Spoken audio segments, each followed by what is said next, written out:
Hey there, horror movie tea sippers. The following podcast episode will contain spoilers for the movie we are about to review. If you have not seen the movie and do not wish to have anything ruined prematurely, please do not continue to watch or listen until you have seen the movie. And welcome to the Horror Movie Tea Podcast.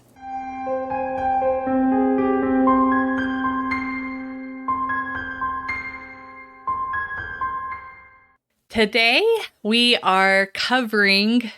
this is not our last listener request. We have more. Oh, so many. But anyways, this is another listener request. Yes, I'm very grateful to have this problem. Yes. Actually makes it easier on us because then we aren't scrolling through our page upon page of movie listings. Like, which one are we going to do now? Yeah. But anyways, we are covering Incident in a Ghostland, which was requested by Melissa. Thank you so much for your support and your request. We appreciate it. But before we go into the review, let's grab our cups and talk about tea. So today, I am drinking... It's another Republic of Tea. Oh, I have so many tea, you guys. Like, she went nuts. It's still from the freaking Black Friday sale. It's like, I regret it, but don't regret it all at the same time. You had a temporary moment of insanity and just like added all the things. Which is very common for me. But anyways, I'm drinking the Republic of Tea, the TV show The Crown Tribute. It's a tea called the Princess's Peach Bellini. And you can see it's Princess Diana inspired. Yeah. And it was amazing. Yeah. So far, I really like the Crown Collection teas. They also have a Mandalorian collection, or a Star Wars collection in general. But those are pretty good. But anyways, where's the ingredients? Please. Okay. It's got black tea, natural peach, apricot, vanilla cream, and champagne flavors with monk fruit and peach bits to sweeten it. And I am drinking Bigelow Benefits stress-free rose and mint herbal tea. Ooh, that looks good. Have heard me talk about this one a few times.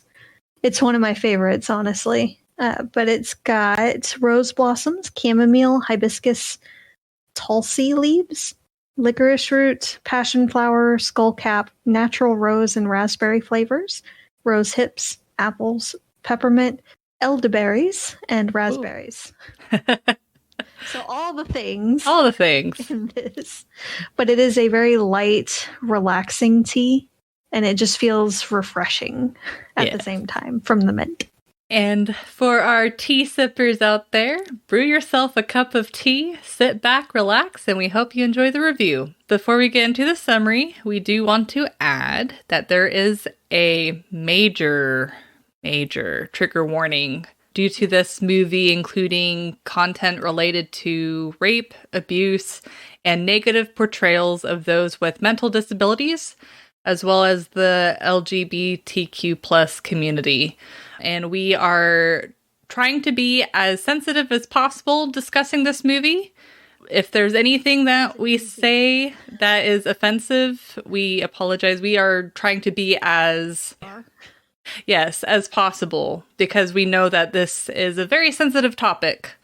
But anyways, it's a can of worms, guys. It is a can of worms. We had an anxiety attack about figuring out how to discuss this movie. We reached out to a friend and got some tips on wording and everything, because it was just, and then we had to explain the movie, and oh my god.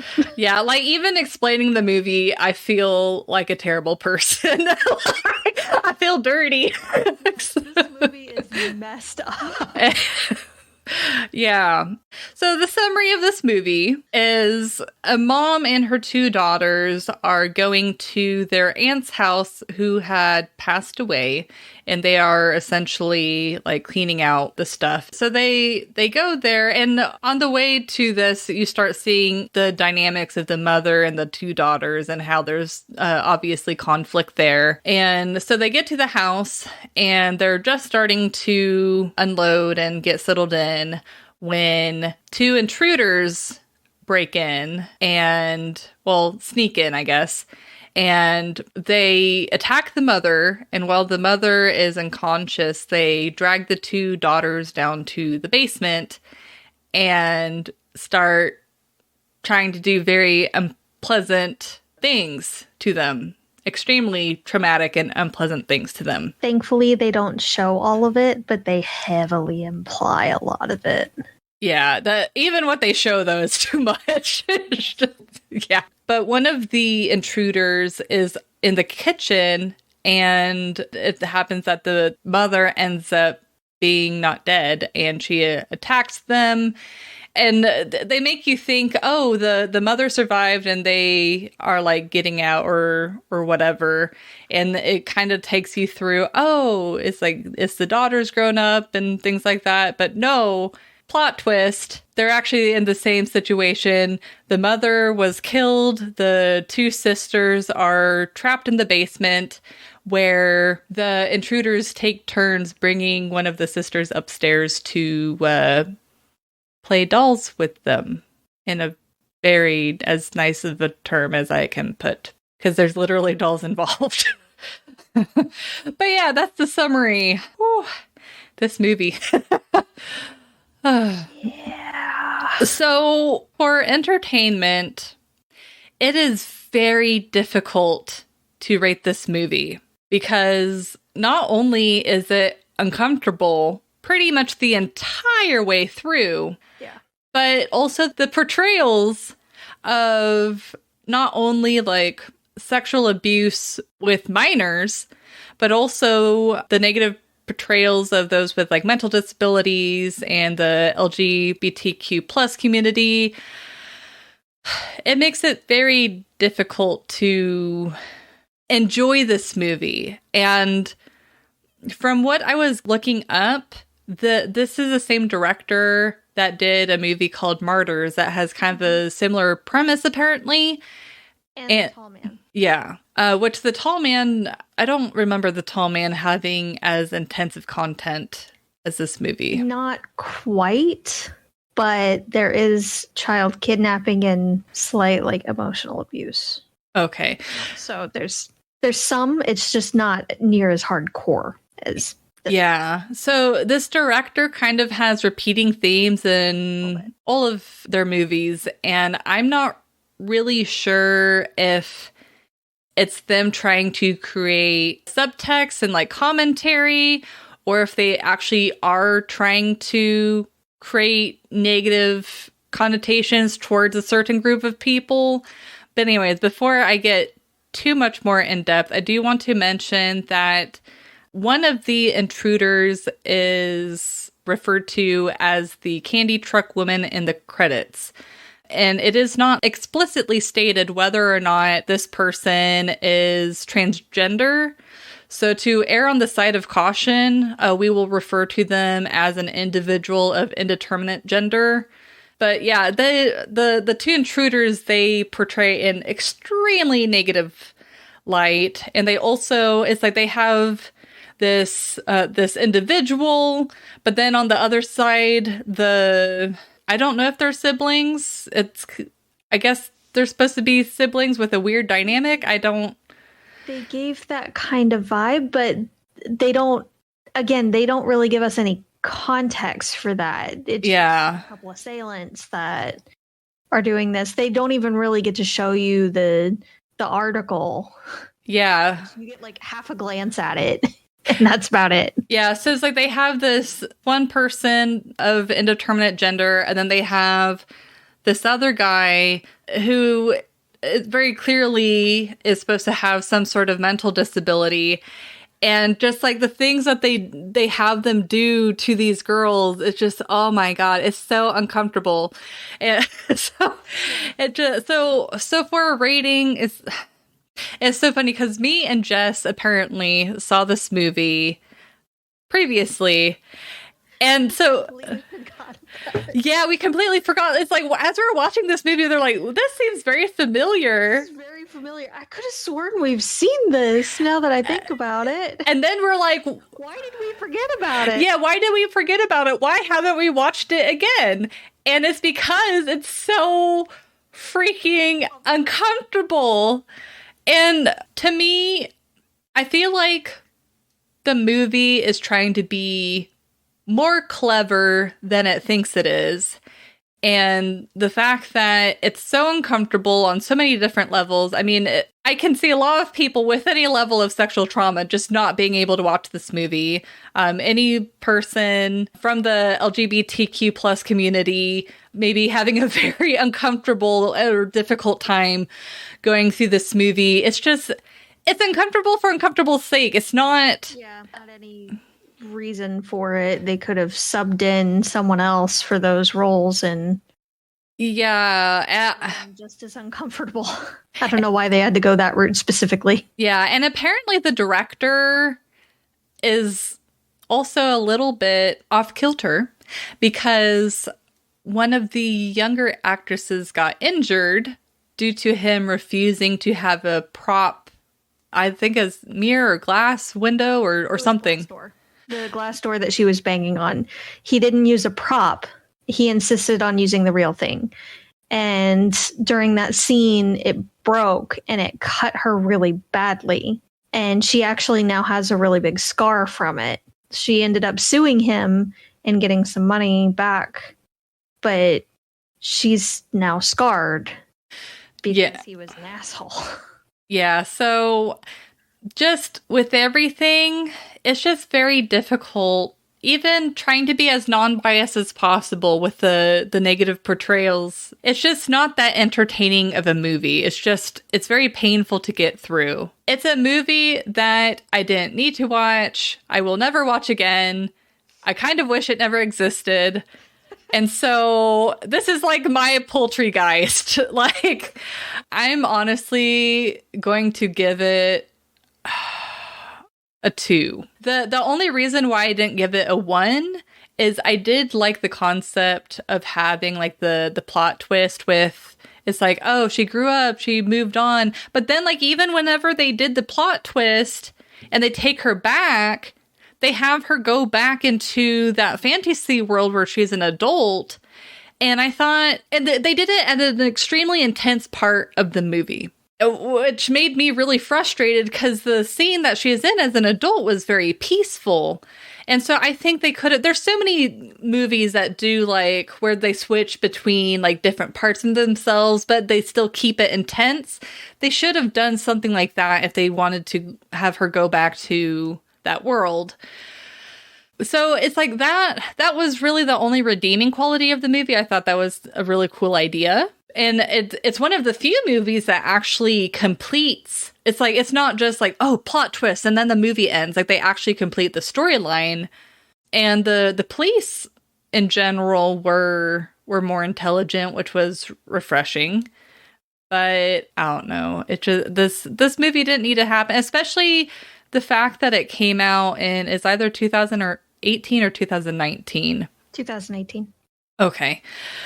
Just the way that everyone, all of the characters are portrayed, it feels very dated and unpleasant. And and also like, I know we were kind of reading articles on like what other people's interpretations of that was. And some people were like, well, the fact that like the girls were put in the stall room, it's like, oh, women are objectified and stuff like that. It's like, even if the director is trying to make that commentary, it's like so many movies have already done that commentary. It's like, by you making this movie, what are you adding to people's lives? What are you adding to cinema in general?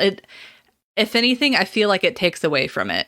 So, but anyways, I think it's just, there's so many unpleasant things about this movie. So yeah, that's my take. I'm interested because apparently you were surprised by my rating. So now I got curious on what your rating is.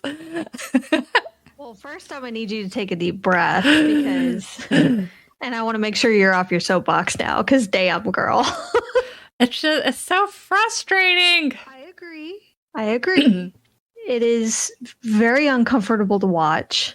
And it's like, I don't know why they use those particular kinds of characters to do that. Again, I feel like if they swapped in literally any other person for those particular characters, it would have come across the same kind of way. So they didn't necessarily need to have that kind of negative stereotype. Yeah. And that portrayal. It wasn't necessary. Yep. And it was just an odd dynamic. So yeah. I don't appreciate that. I really don't. I also don't appreciate the sniffing. That was absolutely disgusting. Yeah, it's an oogie movie. It really is. It makes you feel like you need a shower after. Yeah, it really does. But at the same time, it's an interesting storyline. And I actually really like that the twist doesn't come just at the end and movie's over after you find that out. It's an integral part of the movie and how the plot plays out. Yeah. So I actually enjoyed that part. And I know it frustrated you when she suddenly went into this like peaceful party scene and all, but to me that made sense.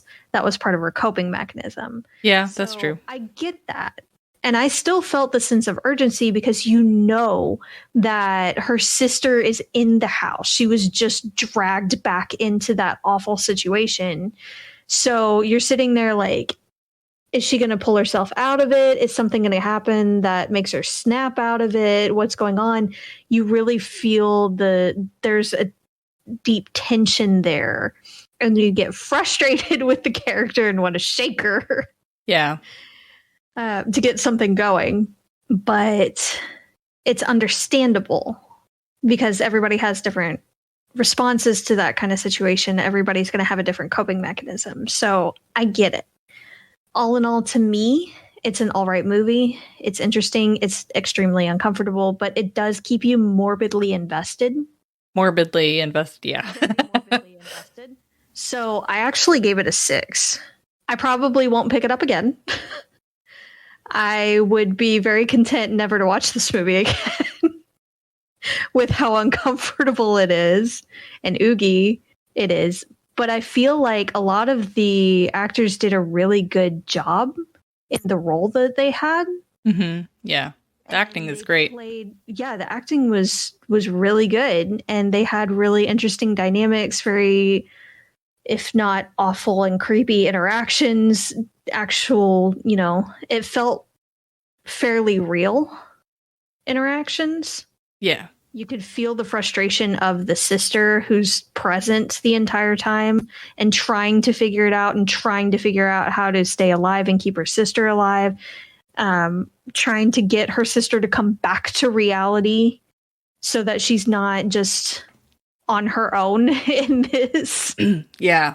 But there are other things that kind of hit a little off and other things that hit really off. So it's just, there's a give and take there. I feel like, again, if they switched out some of the characters for, not just off the wall negative portrayals of things, that it would have made it a little bit less uncomfortable. It still would have been an awful situation and it still would have gotten a lot of the point across, but they didn't necessarily need those characters. Yeah, like, being honest, I think if it wasn't so oogie and graphic with the girls, and then of course if they changed who's portraying the intruders, this movie actually would probably rank fairly high. But I was trying to be objective. I know, it's like I was trying to be objective too. But it's so hard to not be biased when not only do we... It's like knowing the background of the director and some of the fallout that happened because of the movie and stuff like that. And the fact that, like, it's kind of a horror trope to have someone in the LGBTQ plus community in a negative light, and that has a huge impact on how people think about those groups. And so it's just like especially it's like I tried to look up an interview, but the director is in Canada and he speaks it sounded like French. And so I unfortunately cannot know his true intentions. I mean, maybe if his intentions were different, that would change my opinion. But excuse me. So, but from the information I have right now, it doesn't feel good to promote a movie that has so many faults to it. But like I said, if putting all of that aside, if there was nothing wrong as far as, the stuff we've been talking about, and it wasn't quite as oogie with the girl stuff, it would rate a lot higher, because it is like a very intense movie. You can tell that the sisters feel helpless, but they also aren't they're not like lay over and let things happen characters. Like, they're actively doing what they can to fight while also trying to preserve their life as long as they can, and help each other. So it's like there's definitely, I mean, no movie is going to have 100% negative aspects to it. That's if that ever happens, that's a big accomplishment. But it's just, anyways. Argument could be made for Poltergeist. That's fair. But I agree. Like, it definitely could have been better. It could have been way better. But I do see kind of, again, trying to be objective and not trying to take certain things to heart. Mm-hmm. Like, if I set aside those kinds of characters and try to think, nothing is meant by it, it's just what they chose. And it's just assailants. That's how I'm going to view them. Yeah. Then it's a decent movie. It's extremely uncomfortable just with everything that's going on with the girls, but it's still a decent movie. Mm-hmm. And I guess it was done in an interesting way and with decent acting. Yeah, very decent acting. I guess, to be fair, it does take a lot of good direction to make a movie that uncomfortable. It does. So they actually make you care about those girls. Yeah. Versus some other movies that we've seen, especially recently. Yeah. So you're really rooting for them, and you really don't like the assailants, and you're hoping that the girls make it out okay. But it's not one that I'll probably see again. But I'm not, horrified that I ever watched it either. If this is going to make you uncomfortable, don't watch it. Yeah. It's going to be easy to make it uncomfortable. It'll get uncomfortable in the first 10 minutes. Yeah, and I feel like it's one of those movies where either you're going to feel like you want a shower afterwards, or you just won't give a crap at all about the movie. I just don't see this movie creating a cult following. Definitely not. Yeah, it's okay. It's just not a... And I feel like this is going to be the most uncomfortable for women. Yeah. Just because of what happens to the girls. Well, I did try the tea, and them adding the monk fruit. I wish more tea companies would add monk fruit or some fruit or something, because it does add a little bit of sweetness, just enough that's it's very pleasant. My husband and I have actually gotten monk fruit extract. There's a liquid version and there's sugar substitute that you can get at most grocery stores now. And it's good. You need a very small amount of the liquid one, just a couple of drops to make it really sweet. So if you do get it, careful. Don't just like take the whole dropper in there. Just legitimately just a few drops and you're good. Yep. So, gotta stretch, relax. Okay. I think I got the stress-free one. So, kind of like walking myself through a reading.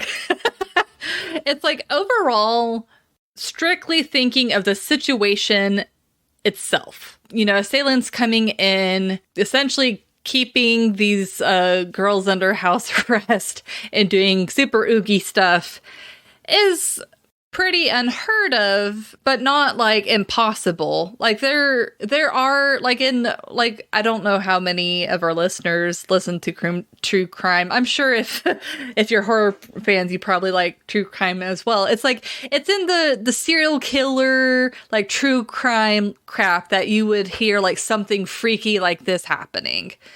So it's like not completely out of the realm of possibility, but still fairly unlikely.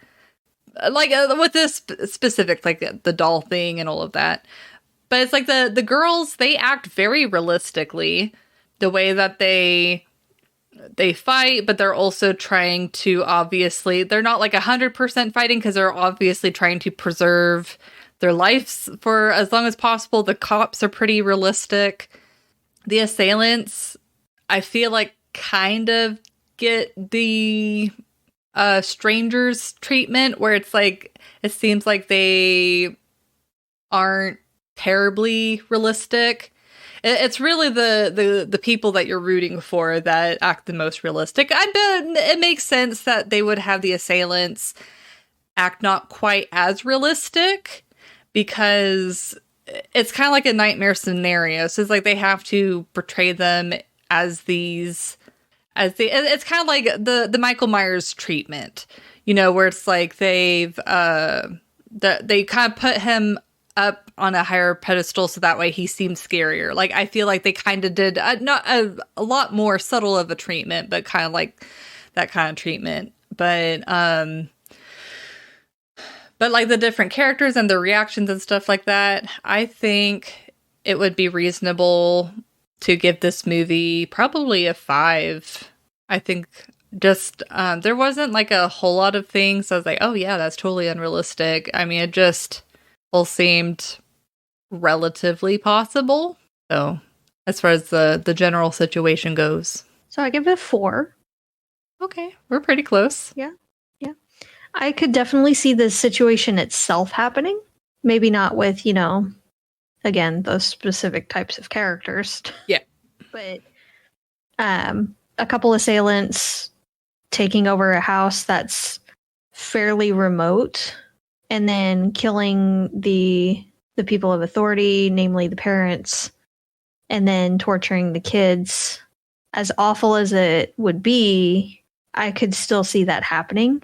I don't see many of the kids surviving like they were mentioning in the papers because, you know, obvious reasons they could potentially identify them later.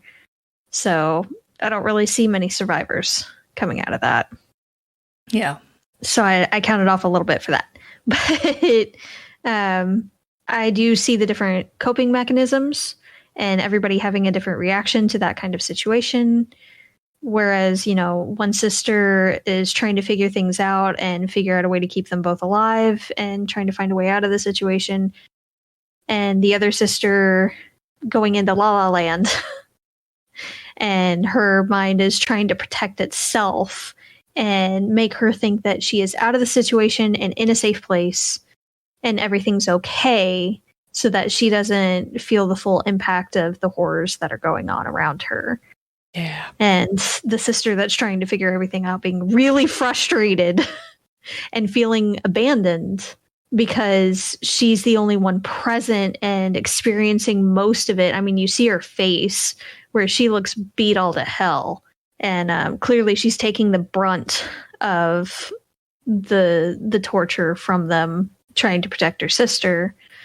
And I'm sure she feels responsible, especially as the older sibling, but still, it would be very, very hard on her to have her sister just check out while she's having to deal with all of it.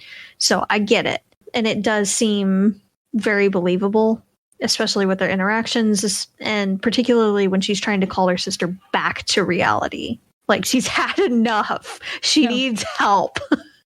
She needs her to be there. So she's not alone in this and trying to figure things out. So, and then when she does come back to reality, telling her, stay quiet, don't cry. He'll do worse things if you do. Just try to go with it. We're just going to try to figure it out. They want us to hide right now. So she's figuring it out slowly, but trying to keep them alive. It's very, very obvious that the writer / director is a male, because he has no idea how a period works. When the younger sibling gets her period in the movie toward the beginning, Beth, she has bled through her jeans quite a lot, and she would have noticed beforehand. But then they also don't mention it the rest of the movie. It's only at the beginning when Guy does his creepy thing that makes us want to take a shower after, and then chooses the other one instead, because apparently she's currently not on her period. Yeah, Vera. Yeah, Vera. And but then they don't really give you a time reference of how long they've been there. So either they've been there long enough that she's no longer on her period, but then the corpse of their mother should start showing some signs of decay. If nothing else, it should have had like bugs in the house or something from, starting to smell. Or she apparently just randomly stopped her period that was flowing like a faucet before for no reason, in which case there's problem. And they've only been there for, a day or two. Yeah. With this issue. Which also makes no sense, because then the sister figured a lot of that stuff out very, very quick. So there's issues with the timeline there, and a lot of it, I think, stems from the director not knowing how female anatomy works. Yeah, I was wondering, although, whenever she's dressed as the doll and stuff like that, I'm like, well, yeah. It's like you can only wear a pad for so long before, yeah. Especially with that strong a flow. Yeah. So. Well, and then I was going to say, the amount of blood, too, that came off on her hand, it's just, yeah, it's crazy. And plus, you can feel it. That's all I'm going to say.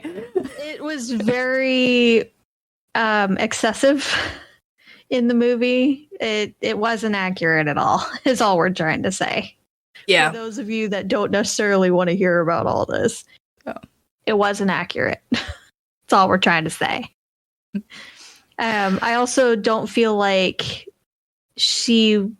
when she was trying to get away, when she was taken upstairs, Beth, when she went to hide, she did good in hitting the guy with the typewriter. That was a good choice. She should have kept going, but she was in a panic state. I get it, whatever. Not everyone has our bloodthirst and going. You mean nobody has your bloodthirst? Well, then please, you would have kept going too. Don't even lie. I mean, your self-preservation gene firsthand. Don't even lie to me and say you wouldn't keep hitting him until he stopped moving. Oh, okay, that's fair. You got me.